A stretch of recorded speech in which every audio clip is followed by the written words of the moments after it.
Henry Clay, 1777 to 1852. Politics, Economics, and Government. Henry Clay was a congressman from Kentucky. He also served as Secretary of State for President John Quincy Adams, our 6th president. He made a great difference for the people of Kentucky. For the first half of the 1800s, the people of Kentucky and the United States were helped by his work. Henry Clay was famous for using negotiation and compromise to keep the United States together. He was nicknamed the Great Compromiser for helping to keep states from leaving the nation. Where did he live? Henry Clay moved to Kentucky from Virginia. He opened a new law office in Lexington. He married Lucretia Hart.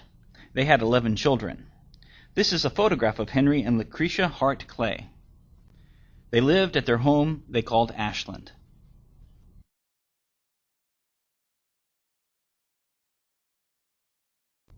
What would you do?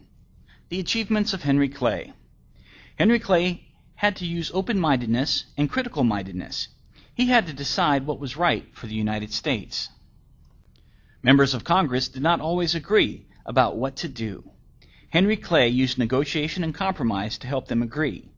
Then they could do what was right for the United States. People in Congress make choices. They vote for what they think is right. Henry Clay chose to vote for the American Plan. This was a plan to help American businesses become stronger. He voted to buy American goods. This helped American businesses have more money to make the things people needed.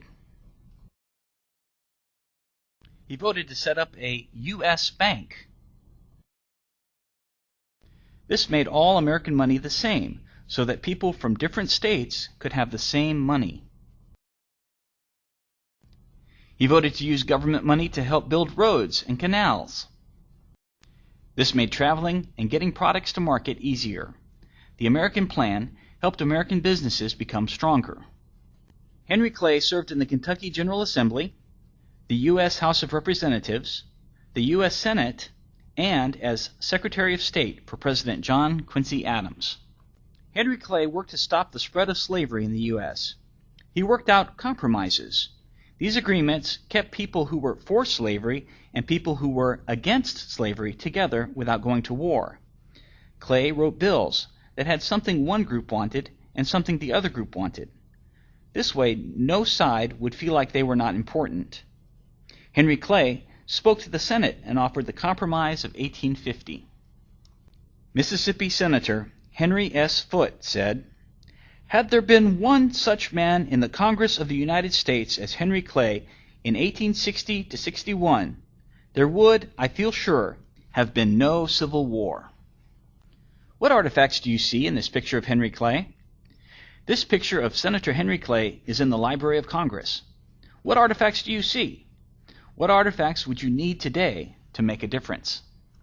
Henry Clay was always well-dressed. He wanted others to listen carefully to him. He wanted to always look like someone to whom people should listen. This is paper and ink. He used them to write bills that would later become law. He also wrote letters to other leaders. This is a globe. As Secretary of State, Henry Clay spoke with the leaders of other countries. These are books. Great government leaders read and think about what they read. On June 29, 1852, Henry Clay died in Washington, D.C. He was 75 years old. The Great Compromiser was honored by our nation. His body was laid out in the United States Capitol. People formed long lines to view his body. They wanted to pay their last respects to Henry Clay before he was taken back to Kentucky. Henry Clay was buried at the Lexington Cemetery. His monument is the tallest in the cemetery.